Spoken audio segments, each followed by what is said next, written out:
Next point ఏంటంటే చూడండి, alignment గురించి మాట్లాడతాం. మనం ఆల్రెడీ ఫాంట్ గురించి, ఫాంట్లో ఉన్న విషయాలన్నీ మాట్లాడుకున్నాం. చూడండి, క్లిప్ బోర్డ్ గురించి మాట్లాడుకున్నాం, ఫాంట్ గురించి మాట్లాడుకున్నాం. ఇప్పుడు మనం అలైన్మెంట్ గురించి మాట్లాడుకుందాం. అలైన్మెంట్ అంటే ఏంటి? అలైన్మెంట్ అంటే ఏంటంటే సరి చేయడం అని అర్థం. అంటే ఒక చోట ఒక పద్ధతిలో పెట్టడం అని అర్థం, ఒక వరుసలో పెట్టడం అని అర్థం. సో మనం రాసే టెక్స్ట్ అనేది ఏ విధంగా అలైన్ చేయొచ్చు అనేది మనకి ఇక్కడ ఈ కాన్సెప్ట్లో మనం తెలుసుకుంటాం.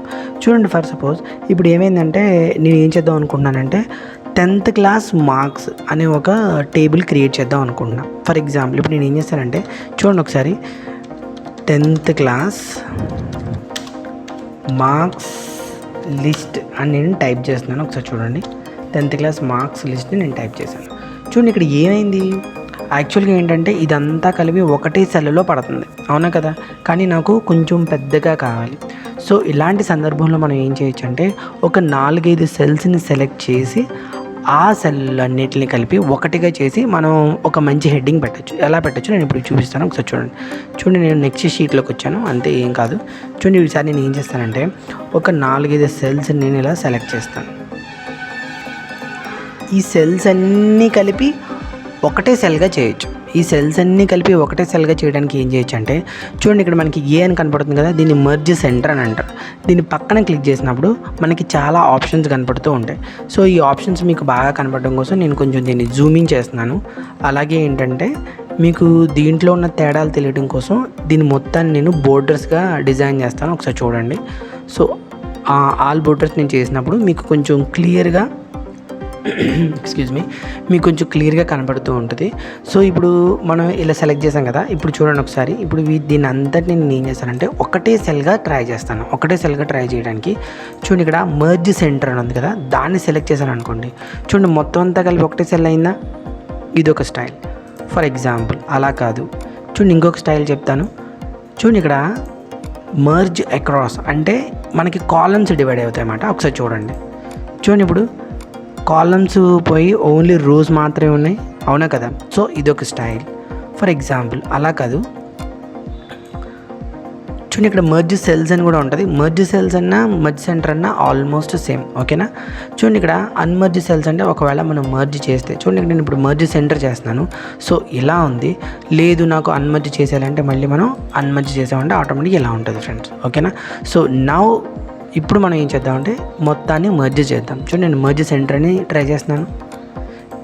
చూసారా ఫ్రెండ్స్, ఇప్పుడు ఇదంతా కలిపి ఒకటే సెల్ మాట. సో ఈ సెల్లో ఇప్పుడు నేను ఫర్ ఎగ్జాంపుల్ చూడండి, నేను ఇప్పుడు రాస్తున్నాను 10th క్లాస్ మార్క్స్ అని టైప్ చేశాను. చూడండి, ఇప్పుడు ఇక్కడ మీరు సరిగ్గా గమనించినట్లయితే 10th క్లాస్ మార్క్స్ అనేది ఎక్కడుంది?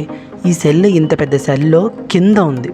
ఫర్ ఎగ్జాంపుల్ ఈ పైన కావాలనుకోండి, చూడండి ఇప్పుడు జాగ్రత్తగా మీరు మౌస్ని చూడండి. అలైన్మెంట్లో పై ఏరియా ఉంది చూసారా? ఈ పై ఏరియా గురించి చెప్తున్నాను. ఫర్ ఎగ్జాంపుల్ దీన్ని క్లిక్ చేశాను అనుకోండి, కంప్లీట్గా అలైన్మెంట్ పైకి వస్తుంది. కింద క్లిక్ చేశాను అనుకోండి, కంప్లీట్గా కిందకు వస్తుంది. ఫర్ ఎగ్జాంపుల్ మీకు సెంటర్కి కావాలనుకోండి, సెంటర్కి వస్తుంది. ఈ విధంగా ఏంటంటే వీటిని వాడతారు. ఫర్ ఎగ్జాంపుల్ ఇప్పుడు ఇది లెఫ్ట్కి రావాలనుకోండి, దీన్ని వాడతాం. రైట్కి రావాలనుకోండి, దీన్ని క్లిక్ చేస్తాం. ఓన్లీ సెంటర్కి రావాలంటే దీన్ని క్లిక్ చేస్తాం, ఓకేనా ఫ్రెండ్స్? సో ఇవి మీకు అర్థమైనాయి కదా. ఇవేమో టాప్, సెంటర్, బోటము, ఇదేమో లెఫ్ట్, రైట్, సెంటర్, ఇలా వాడుతూ ఉంటాం ఫ్రెండ్స్. ఇప్పుడు ఇంకొక విషయం ఏంటంటే ఫర్ ఎగ్జాంపుల్ ఇప్పుడు మనం మీకు ఆల్రెడీ తెలుసు అనుకుంటున్నాను, కానీ నేను మీకు ఎక్స్ప్లెయిన్ చేస్తాను. వీటిని కాలమ్స్ యొక్క సైజుని పెంచడానికి, తగ్గించడానికి వాడతారు. ఎలా అంటే చూడండి, నేను క్లిక్ చేస్తున్నాను, కాలమ్ సైజు పెరుగుతుంది. ఈ ఏరియా ఉంది చూసారా? ఇంకా ఈ ఏరియా అనేది మనం ఇంకా వాడటం కుదరదు. మనం ఏదైనా ఒక షీట్ తీసుకున్నప్పుడు ఎగ్జామినేషన్ షీట్లో మనం కాలమ్స్ని డ్రా చేస్తాం చూసారా?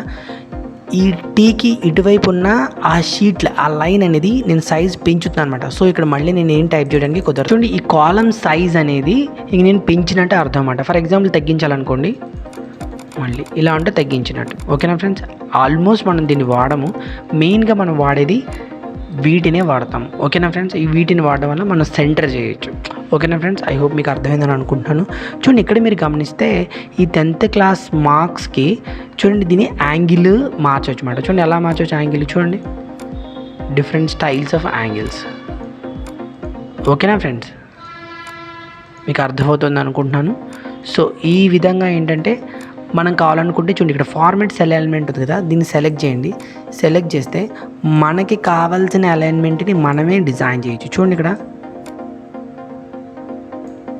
ఓకేనా, మనం 90 degrees పెట్టాము, చూడండి మారింది. ఇలా ఏంటంటే మనమే సొంతంగా అలైన్మెంట్ చేయొచ్చు. ఓకేనా ఫ్రెండ్స్. సో చూడండి, ఇప్పుడు నేను ఇంకోటి చెప్తాను. ఫర్ ఎగ్జాంపుల్ నేను ఇలా చాలా ఏదో జంబ్లింగ్ ఆర్డర్లో ఏదో టైప్ చేశాను. ఈ విధంగా టైప్ చేసినప్పుడు మీరు సరిగ్గా గమనిస్తే ఓకే, ఈ బాక్స్కి ఇటువైపు కూడా బయటికి టైప్ చేస్తాను. ఇప్పుడు ఏమవుతుంది, అసలైన ఏమీ కనబడట్లేదు, సగం మాత్రమే కనబడుతుంది. అలాంటి సందర్భంలో మనం ఏం చేస్తామంటే చూడండి, ఇక్కడ మీకు ర్యాపింగ్ టెక్స్ట్ అని కనబడుతుందా? సో దీన్ని ఏం చేయొచ్చు అంటే మనం ర్యాప్ చేయొచ్చు. అంటే ర్యాపింగ్ అంటే ఏంటి, జస్ట్ లైక్ ఏ ప్యాకింగ్ అని అర్థం. అంటే ఇదంతా కలిపి ఒకటే సెల్లో కనబడాలి. సింపుల్గా ఈ సెల్ని ఇలా సెలెక్ట్ చేసి చూడండి, నేను సెల్ని సెలెక్ట్ చేశాను, సెలెక్ట్ చేసి ర్యాప్ చేసాం అనుకోండి. ఇప్పుడు చూడండి మొత్తం అంతా కలిపి ఒకటే సెల్లో కనబడుతుందా? సో ఈ విధంగా ఏంటంటే మనకి కావాల్సినట్టుగా మనం ట్రై చేయొచ్చు ఫ్రెండ్స్. సో ఇది ఒక మంచి ఆప్షన్ అన్నమాట. ఓకేనా ఫ్రెండ్స్, ఇది అలైన్మెంట్ గురించి. చూడండి, ఇప్పుడు దీన్ని కొంచెం జూమ్ అవుట్ చేస్తున్నాను. సో చిన్నది చేశాను, సో మీకు అర్థం అవడం కోసం. చూడండి, ఇక్కడ ఏమైందంటే ఇప్పుడు ఇవన్నీ ఒక సెల్లా ఉన్నాయి, ఇది ఒక్కటే ఒక సెల్లా ఉంది. ఫర్ ఎగ్జాంపుల్ ఈ సెల్ ఉంది, ఇది ఒక సాధారణమైన సెల్, అంటే ఒక జనరల్ సెల్. సో ఈ సెల్కి ఏ ఫార్మాట్స్ అయితే ఉన్నావో అవే ఫార్మాట్స్ మనకి ఈ సెల్కి కావాలి.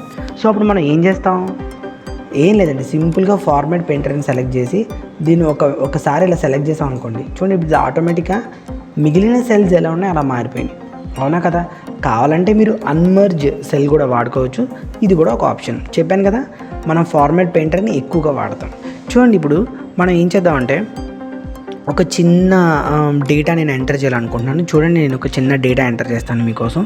చూడండి, ఒక స్టూడెంట్ నంబర్, అదేవిధంగా స్టూడెంట్ నేమ్, ఓకేనా ఫ్రెండ్స్, అలాగే స్టూడెంట్ మార్క్స్. ఈ విధంగా నేను ఎంటర్ చేశాను. ఓకేనా? ఓకే. సో ఇప్పుడు విషయం ఏంటంటే చూడండి, ఒకసారి నేను కొన్ని డేటా ఎంట్రీ టెక్నిక్స్ ఇప్పుడు చెప్తున్నాను. చూడండి ఒకసారి. అన్నిటికన్నా ఇంపార్టెంట్ విషయం ఏంటంటే చూడండి, ఇప్పుడు ఫర్ ఎగ్జాంపుల్ నేను ఇక్కడ 1 అని ఎంటర్ చేశాను. ఇక్కడ స్టూడెంట్ నెంబర్ నేమ్ వచ్చేసి రాజు అని ఎంటర్ చేశాను. సో అలాగే మార్క్స్ వచ్చేసి ఫర్ ఎగ్జాంపుల్ దానికి 444 అని వచ్చినాయి. సో ఇంతవరకు బాగానే ఉంది. చూడండి, ఇక్కడ విషయం ఏమవుతుందంటే for example student number okay, student name okay, marks వరకు okay. For example student number 2 okay నేను ఎంటర్ చేస్తాను. స్టూడెంట్ నెంబర్ 3 ఓకే ఎంటర్ చేస్తాను. స్టూడెంట్ నెంబర్ 4 ఓకే ఎంటర్ చేస్తాను. ఫర్ ఎగ్జాంపుల్ ఆల్మోస్ట్ ఒక 10-20 వరకు ఓకే మనం ఎంటర్ చేయొచ్చు. ఫర్ ఎగ్జాంపుల్ ఒక 1000 రోస్ ఉంటే, స్టూడెంట్ నెంబర్ అనేది 1000 రోస్ ఉంటే అప్పుడు కూడా ఇలాగే ఎంటర్ చేయాలా? అవసరం లేదు. చూడండి, మనం ఏం చేయొచ్చు అంటే చూడండి, మీకు క్లియర్గా చెప్తాను. చూడండి, నెంబర్ 1, 2 ఈ రెండిట్లో ఎంటర్ చేసిన తర్వాత చూడండి, ఇప్పుడు ఈ రెండిట్ని మనం సెలెక్ట్ చేసాం కదా, ఈ రెండిట్ని సెలెక్ట్ చేసి చూడండి, మన చేతిలో ఉన్న ఈ మౌస్ పాయింటర్ ప్లస్ ఎలా కనబడుతుంది, కొంచెం లావ్ కనబడుతుంది కదా. చూడండి, మనం సెలెక్ట్ చేసిన ఈ సెలెక్షన్లో ఈ మూల ఒక చిన్న డాట్ కనబడుతుందా? సో ఈ బండ ప్లస్ని తీసుకెళ్ళి ఆ చుక్క దగ్గర నిలబడినాయి. ఇప్పుడు అది ఏమైంది, చిన్న ప్లస్గా అయిపోయింది కదా. మళ్ళీ చూపిస్తున్నాను చూడండి, ఈ లావుగా ఉన్న మౌస్ పాయింటర్ ప్లస్ని తీసుకెళ్ళి మనం సెలెక్ట్ చేసిన వాటిలో ఈ కార్నర్ ప్లేస్లో ఉన్నటువంటి స్క్వేర్ బ్లాక్స్ ప్లేస్లోకి ప్లేస్ చేయండి. ఇప్పుడు దాన్ని పట్టుకొని ఇప్పుడు మీరు డ్రాగ్ చేయండి. మౌస్ పాయింటర్తో డ్రాగ్ చేసినప్పుడు చూడండి, మీకు నెంబర్స్ మారుతున్నాయా? గ్యారంటీగా నెంబర్స్ మారుతాయి. అలా ఎంతవరకు మారుతాయి, మీరు ఎంతవరకు లాక్కుండా అంతవరకు మారుతాయి. ఓకేనా ఫ్రెండ్స్? సో ఈ విధంగా ఏం చేయొచ్చు అంటే మనం నెంబర్స్ని ఇంక్రీజ్ చేసుకోవచ్చు. ఓకేనా? అయితే ఇక్కడ ఒక చిన్న ఇంపార్టెంట్ విషయం మీకు చెప్పాలి. అదేంటంటే నెంబర్స్ని ఇంక్రీజ్ చేసుకోవడానికి దీన్ని వాడతారా? కాదు. చూడండి, మీకు ఒక ఎగ్జాంపుల్ చెప్తాను. ఫర్ ఎగ్జాంపుల్ ఈ సెల్ ఉంది కదా, ఈ సెల్కి నేను ఒక కలర్ వేస్తున్నాను. ఫర్ ఎగ్జాంపుల్ రెడ్ కలర్ వేసాను. అలాగే ఇంకొక సెల్ తీసుకొని దానికి నేను ఏం చేశానంటే గ్రీన్ కలర్ వేసాను. సో ఇంతవరకు బాగానే ఉంది.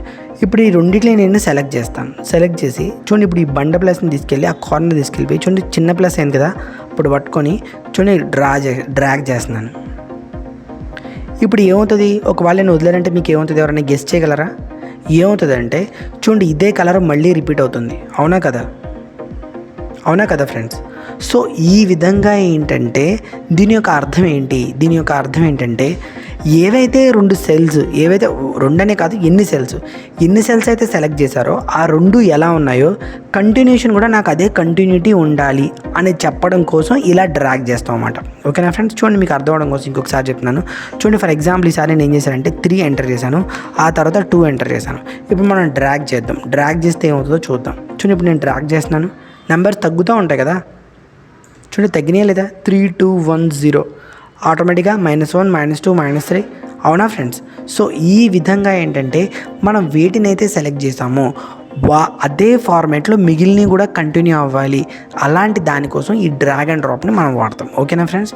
సో ఐ హోప్ మీ అందరికీ అర్థమైందని అనుకుంటున్నాను. Come on let's go to the next పాయింట్కి మనం వెళ్ళిపోదాం. చూడండి ఫ్రెండ్స్, ఇక్కడ ఇంకొక విషయం ఏంటంటే ఫర్ ఎగ్జాంపుల్ రాజు అయిపోయింది కదా, ఇప్పుడు నేను రాణిని కూడా ఎంటర్ చేస్తున్నాను. తర్వాత ఫర్ ఎగ్జాంపుల్ రాణికి 333 అని వచ్చినాయి. సో ఇలా నాకు ఇంకొక నెంబర్ ఎంటర్ చేస్తున్నాను. ఫర్ ఎగ్జాంపుల్ రాజు, రాణి, రాకేష్ అని నేను ఎంటర్ చేశాను. సో రాకేష్కి వచ్చేసేసి 322 వచ్చినాయి అని అనుకుందాం. సో ఇంతవరకు బాగానే ఉంది. మొత్తం టోటల్ మార్క్స్ కావాలంటే మనం సింపుల్గా దీన్ని డ్రాగ్ చేయండి. డ్రాగ్ చేసిన తర్వాత చూడండి నా మౌస్ పాయింటర్ని చూడండి, ఈ కార్నర్లో ఇక్కడ మీకు ఒక సింబల్ కనబడుతుందా? యాక్చువల్గా దీన్ని ఏమంటారంటే సిగ్మా అంటారు మ్యాథ్స్లో. సో దీన్ని ఎప్పుడైతే మనం క్లిక్ చేస్తామో ఆటోమేటిక్గా మనకి ఏమవుతుందంటే చూడండి నేను క్లిక్ చేసిన వెంటనే మనకి సమ్ అనేది కనబడుతుంది. చూడండి ఈ మూడింటిని కలిపిన సమ్ ఇక్కడ కనబడుతుందా లేదా? ఓకేనా ఫ్రెండ్స్, ఇక్కడ మీకు ఒక చిన్న ట్రిక్ చెప్తాను. అదేంటంటే చూడండి ఇక్కడ నేను మార్క్స్ని సెలెక్ట్ చేసినప్పుడు డేటా ఇక్కడ కనబడుతుంది, దీన్ని సెలెక్ట్ చేసినప్పుడు ఇక్కడ డేటా కనబడుతుంది, దీన్ని సెలెక్ట్ చేసినప్పుడు డేటా కనబడుతుంది. కానీ దీన్ని సెలెక్ట్ చేసినప్పుడు డేటా కనబడట్లేదు. ఏం కనబడుతుంది? మనకి ఒక ఫార్ములా కనపడుతుంది. అందుకే దీన్ని ఫార్ములా బార్ అంటారు. నేను ఫస్ట్ క్లాస్లో చెప్పాను. చూడండి ఫార్ములా బార్లో ఏం కనబడుతుంది అంటే ఫార్ములా కనపడుతుంది, సెల్లో ఆ ఫార్ములా యొక్క రిజల్ట్ కనపడుతుంది. ఓకేనా ఫ్రెండ్స్? ఒకవేళ మీరు ఫార్ములా అయిపోతే ఆ సెల్లో ఏది ఉందో అదే ఇక్కడ కనబడుతుంది ఫార్ములా బార్లో. ఒకవేళ సెల్లో కనుక మీరు ఫార్ములా రాస్తే ఫార్ములా కనబడుతుంది, ఆ ఫార్ములా యొక్క రిజల్ట్ అనేది సెల్లో కనబడుతుంది. ఓకేనా ఫ్రెండ్స్? ఇక్కడ మనం ఫార్ములా రాయలేదే, కానీ సిగ్మా క్లిక్ చేసామంటే ఫార్ములా ఆటోమేటిక్గా క్రియేట్ అవుతుంది. అర్థమైంది కదా? ఎక్సెల్ యొక్క యూజెస్ ఏంటో నేను చెప్పాను కదా, మనం ఏవైనా క్యాలిక్యులేషన్స్ చేయాలి అంటే చాలా ఈజీగా ఇక్కడ చేయొచ్చు ఫ్రెండ్స్. ఓకేనా? ఇంకా ఫర్దర్గా నేను చాలా చెప్పాలనుకుంటున్నాను. చూడండి ఫర్దర్గా ఫార్ములాస్ చాలా చెప్తాను, చాలా అంటే చాలా ఈజీ వేలో చెప్తాను. No need to worry. ఓకేనా ఫ్రెండ్స్?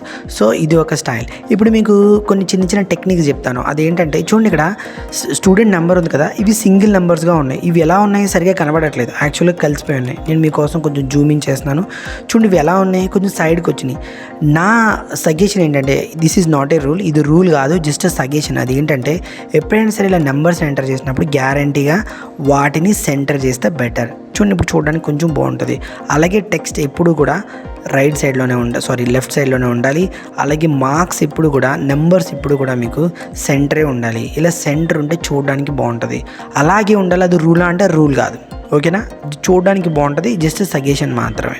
ఓకేనా ఫ్రెండ్స్? ఐ హోప్ మీకు ఈ పాయింట్ అర్థమైందని అనుకుంటున్నాను. సో అలైన్మెంట్ గురించి కూడా మీకు అర్థమైంది. మనం ఇప్పుడు నెంబర్స్ గురించి మాట్లాడుకుందాం. సో నెంబర్స్ అనే క్లాసు మనం నెక్స్ట్ క్లాస్లో మాట్లాడుకుందాం. Keep watching and keep sharing the videos. So నేను ఇంకా ఎక్సెల్ విషయంలో మాత్రం కొంచెం ఎక్కువ వీడియోస్ నేను చేద్దాం అనుకుంటున్నాను, చాలామందికి బాగా ఉపయోగం కాబట్టి. So don't miss the next class. Okay friends? Okay bye, have a good day.